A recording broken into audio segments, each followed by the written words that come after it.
வணக்கம் உறவுகளே, நான் உங்கள் சத்யா. எல்லாருக்கும் இனிய மாலை, இல்லைன்னா இனிய இரவு வணக்கம் அப்படி கூட சொல்லலாம். என்ன அப்படின்னா, சத்யாவை பற்றி நிறைய பேருக்கு தெரியாது இல்லையா? ஏற்கனவே சொல்லி இது வரைக்கும் சொன்னதில்லை சத்யாவை பற்றி. சரி, சும்மா லைட்டாக சொல்லலாம். சத்யாவோட சொந்த ஊர், அதாவது பிறந்த ஊர் வந்து திருக்கோவிலூர், கள்ளக்குறிச்சி மாவட்டம். எப்படி சொல்கிறது, 10th வரைக்கும் படிக்கலாம் வராது, சுத்தமாகவே வராது. படிக்க மேலே ஆசைலாம் கிடையாது, கொஞ்சம் கூட படிக்கணுங்கிற எண்ணமும் அந்தளவுக்கு இல்லை. சும்மா வாய் அடிச்சுக்கிட்டு ஜாலியாக ஸ்கூலில் சுற்றி வந்துக்கிட்டு அப்படி தான் இருந்தேன். ஸோ 10th பப்ளிக் நெருங்க என்னாச்சுன்னா, பேச்சு போட்டியில் நல்லா பேசுவேன். எப்படி சொல்கிறது, ஸ்கூலுக்கே தெரியும் சத்யாங்கிறத விட வாயாடி சத்யானா ஸ்கூல் ஃபுல்லாக தெரியும், அந்தளவுக்கு ஃபேமஸ் சத்யா. அப்படி இருக்கும்போது ஒருவேளை நம்ம ஃபெயில் ஆகிட்டால் என்ன ஆகும் அப்படின்னு யோசித்தேன். சொன்னால் நம்ப மாட்டீங்க, பப்ளிக்கு ஒரு மாதத்துக்கு முன்னாடி தான் நான் புக்கையே தொட்டு படிக்க ஆரம்பித்தேன்.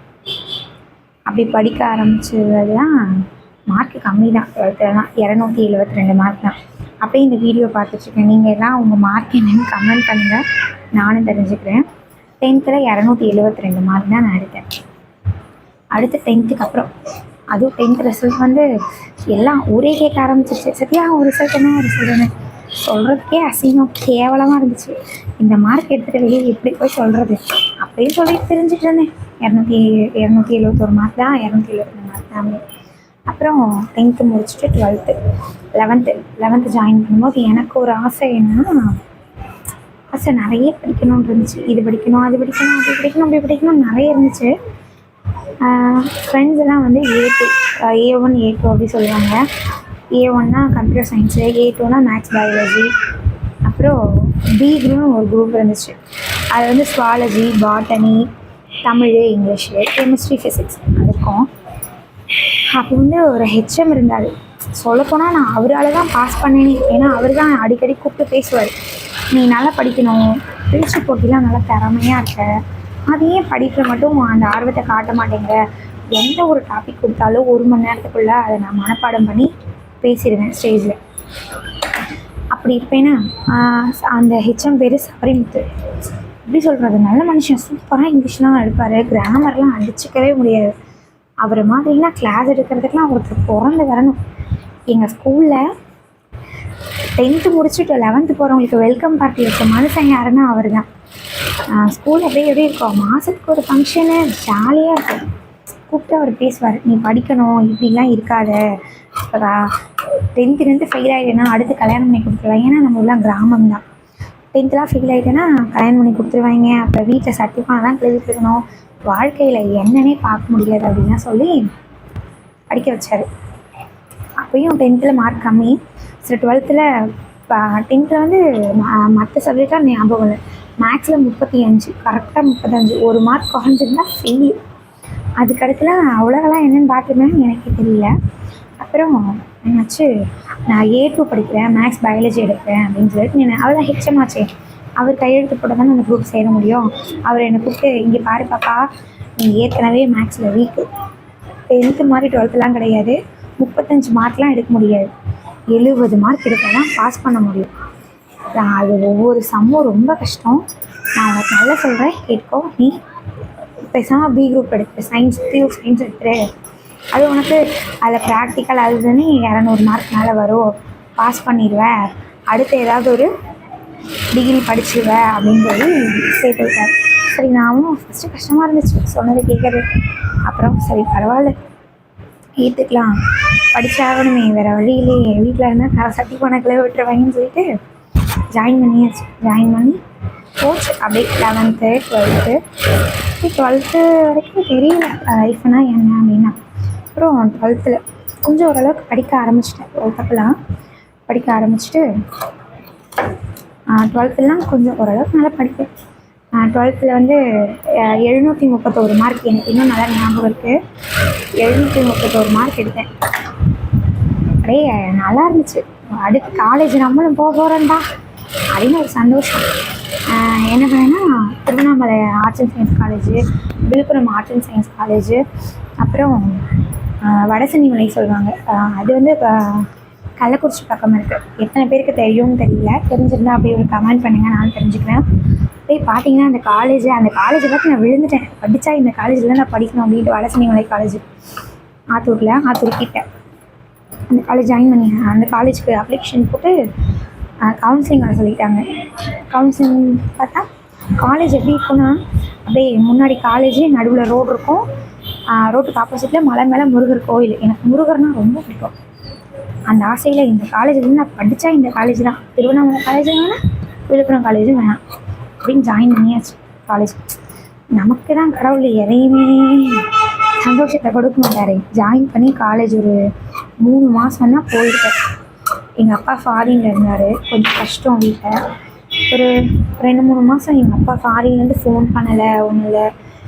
எங்கள் அப்பா எப்படி இருக்கிறாரு என்னன்னு கூட இங்கே யாருக்குமே தெரியாது. ரொம்ப கஷ்டமாயிடுச்சு வீட்டில்.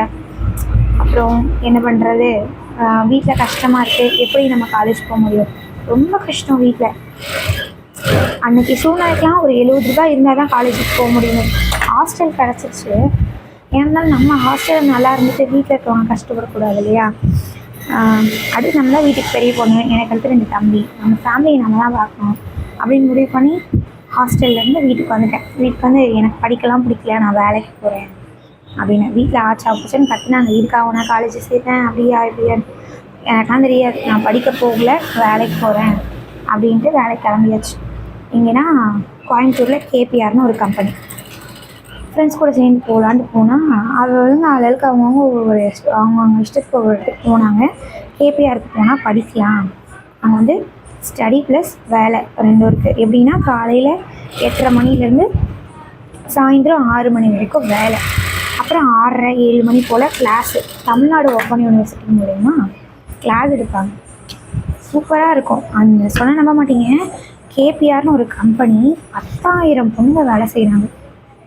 10,000 பொண்ணுங்க வேலை செய்கிறாங்க. எவ்வளோ பேர் படித்து டிகிரி வாங்கியிருக்காங்க, அங்கே வேலை பார்த்து படித்து டிகிரி வாங்கி. எப்படின்னா நம்ம கோர்ஸில் ஜாயின் பண்ணிக்கலாம். யோகா இருக்குது, 10th இருக்குது, 12th இருக்குது, யூஜி இருக்குது, பிஜி இருக்குது, படிக்கலாம். சூப்பராக இருக்கும். கேபிஆர் காலேஜ் நிறைய பேர் கேள்விப்பட்டிருக்கீங்க. அந்த காலேஜுக்கு ஈவினிங் கூட்டிகிட்டு போவாங்கன்னு பார்த்துக்கோங்க. கேபிஆர் அது வந்து அரசூர் யூனிட்டில் வந்து கேபிஆர் காலேஜுக்கு கூட்டிகிட்டு போவாங்க. நமக்குலாம் எதுலேயுமே ராசி இல்லையே. காலேஜும் ஜாயின் பண்ணேன், பிபிஏ ஜாயின் பண்ணேன். காலேஜ் வந்து பிஏ இங்கிலீஷு. கம்பெனியில் போயிட்டு ஜாயின் பண்ணிவிட்டு பிபிஏ ஜாயின் பண்ணேன். பிபிஏ ஜாயின் பண்ணி ஒரு 2 மாதம் தான் இருக்கும். எங்கள் அம்மாவுக்கு உடனே டெங்கு ஃபீவர் வந்துச்சு. அப்போல்லாம் ரொம்ப டெங்குலாம் பயங்கரமாக இருந்துச்சு. எப்போனா 2017 ரொம்ப டெங்கு ஃபீவர்லாம் பயங்கரம். டெங்கு ஒருத்தருக்கு வந்துச்சுன்னா ஆள் ஒரு 2 நாள் இறந்து போயிடுறாங்க. நான் நிறைய பார்த்தேன். ரொம்ப எங்கள் அம்மாவுக்குலாம் ப்ளட் செல்ஸ்லாம் ரொம்ப கம்மியாகிடுச்சு. ஒயிட் செல்ஸ் வந்து 30,000 தான் இருந்தது, ரெட் செல்ஸ் வந்து 40,000 தான் இருந்துச்சு. ரொம்ப கம்மியாகிடுச்சு. எனக்கே பயமாகிடுச்சு. எப்படி சொல்கிறது, அம்மா இல்லைன்னா லைஃபே இல்லை. ஏன்னா நிறைய பேருக்கு இல்லாதவங்களுக்கு தான் அதோட அருமை தெரியும். ரொம்ப கஷ்டமாயிடுச்சு. என்னடா இது அப்படின்ட்டு ஹாஸ்பிட்டலில் ரிப்போர்ட்லாம் வரும். எங்கள் அப்பா இருப்பார், எங்கள் அப்பாக்கிட்டே சொல்கிறது இல்லை, யார்கிட்டையும் சொல்கிறது இல்லை. பார்த்து பாத்ரூமில் போய் நின்று அழுதுட்டு வர்றது. அப்படியே ரொம்ப கஷ்டமாயிடுச்சு. அப்புறம் எப்படியோ எங்கள் அம்மா தேடி வந்துட்டாங்க 10 நாள் டெங்கு ஃபீவர். அதுக்கப்புறம் ரொம்ப கஷ்டமாயிடுச்சு. எங்கள் அம்மாவில் சரியாக நடக்க முடியல, உட்கார முடியல, கை கால்லாம் இழுக்க ஆரம்பிச்சிடும். நார்மலாகவே இல்லை, இப்போயும் அப்படின்னா இருக்காங்க. அப்புறம் அப்படியே நாள் போச்சு. 2-3 கம்பெனி ஃப்ரெண்ட்ஸோடு சேர்ந்து ஜாலியாக 2-3 கம்பெனியில் வேலை பார்த்துட்டு சூப்பர்வைசரு, கியூசி, பேக்கிங் இன்சார்ஜு அப்படி இப்படின்னு ஒவ்வொரு வேலையாக பார்த்து டைலர்லேருந்து நான் ஸ்டார்ட் பண்ணேன் என்னோடய வேலையை. டைலரு, அப்புறம் செக்கரு, சூப்பர்வைசரு, கியூசி, கடைசியாக பேக்கிங் இன்சார்ஜு, ஒவ்வொரு வேலையாக மாற்றி கடைசியாக அப்புறம் லவ் பண்ணி கல்யாணம் பண்ணிட்டோம். இப்போ எனக்குன்னு ஒரு லைஃபு, என் குழந்தை, என் புருஷன், நல்லா இருக்கு லைஃப் சூப்பராக. எப்படி சொல்கிறது, கஷ்டத்துக்கு அப்புறம் ஒரு எப்போவுமே கஷ்டமே இருக்காது லைஃப்பில். சந்தோஷமும் இருக்கும், கஷ்டமும் இருக்கும், அப்புறம் சந்தோஷமும் இருக்கும். இப்போ நான் சந்தோஷமாக இருக்கேன். வீட்டுக்கார் ரொம்ப தங்கமாக பார்த்துக்கிறாரு. கடவுள் எனக்குன்னு ஒரு அருமையான ஒரு குழந்தை கொடுத்துருக்கு. லைஃப் எப்படி சொல்கிறது, இதுதான் வாழ்க்கை அப்படின்னு நல்லாயிருக்கு. பிரச்சனைலாம் இல்லை. ஃபேமிலினா அப்பப்போ ஏதாவது ஒரு பிரச்சனை வரும், அதுக்காக வாழ்க்கை என்னடா அப்படின்னா யோசிக்கக்கூடாது. பிரச்சனை என்ன பிரச்சனை வந்தாலும் என் வாழ்க்கை நல்லா இருக்கு, ஹாப்பியாக என் புருஷனை பார்த்துக்கிறாரு, லைஃப் நல்லாயிருக்கு, இந்த குழந்தைய வச்சுட்டு உனக்கு ஏன் இந்த வேலை நிறைய பேர் கேட்டுருக்காங்க. எனக்கு என்ன அப்படின்னா எங்கள் அம்மா வீட்டு சைடில் பணத்தால் எவ்வளோ பிரச்சனை வந்திருக்கு. சொந்தக்காரங்க இடையில மதிக்காமல் ஒரு ஃபங்க்ஷன் போனால் கூட ரொம்ப கஷ்டமாக இருக்கும். ஏன்னா பணம் இருக்கவங்கள ஒரு மாதிரி பார்ப்பாங்க, நம்மள ஒரு மாதிரி பார்ப்பாங்க. அதனால எனக்கு சம்பாதிக்கணும்னு ஒரு ஆசை. சம்பாதிக்கணும் என்னன்னாலும் சரி. இன்னொன்று என்னென்னா, எல்லாத்துக்கும் நம்ம புருஷத்தையே எதிர்பார்த்துட்டுனா ஒரு நாளடைவில் ஒரு வெறுப்பு வந்துடும். சம்பாதிக்கணும், நம்ம இந்தாங்க செலவுக்கு வச்சுக்கோன்னு கொடுக்கணும். எப்போவும் நம்ம கை வாங்குகிற இடத்துல இருக்கக்கூடாது, கொடுக்குற இடத்துல இருக்கணும்னு எனக்கு ஒரு ஆசை. என் குழந்தைய வச்சுட்டு நான் கஷ்டப்பட்டாலும் பரவாயில்லன்னு சொல்லிட்டு கடை வச்சுருக்கேன். இதெல்லாம் எதுக்கு சொல்ல வரேன் அப்படின்னா, நம்ம ஃபேமிலியில் 531 பேர் இருக்காங்க. 561 பேர் நம்ம ஃபேமிலியில் இருந்திருக்காங்க யூடியூப் சேனலில். இவங்க எல்லாருக்கும் சத்யாவை பற்றி தெரியணும் இல்லையா? ஏதோ ஒரு பொண்ணு சேனல் ஸ்டார்ட் பண்ணிருக்கு, அதோட வீடியோ பார்க்குறோம் அப்படின்னு இல்லாமல் சத்யானா இந்த பொண்ணு பரவாயில்ல அப்படின்னு யாராவது தெரியும் இல்லையா? அதனால தான் நம்ம சேனலை போய் லைக் பண்ணி ஷேர் பண்ணி சப்ஸ்கிரைப் பண்ணுங்கள். என்னோடய எப்படி சொல்கிறது, 2016 2023 வரைக்கும் என் லைஃப்பில் நடந்ததெல்லாம் சொல்லிட்டேன். இன்னும் சொல்கிறதுக்கு இன்ட்ரெஸ்டிங்கான விஷயம்லாம் நிறைய இருக்குது. அடுத்தடுத்த வீடியோவில் சொல்கிறேன். அப்படியே நம்ம சேனலை பார்த்துட்டு லைக் பண்ணி ஷேர் பண்ணி சப்ஸ்கிரைப் பண்ணுங்கள். நன்றி.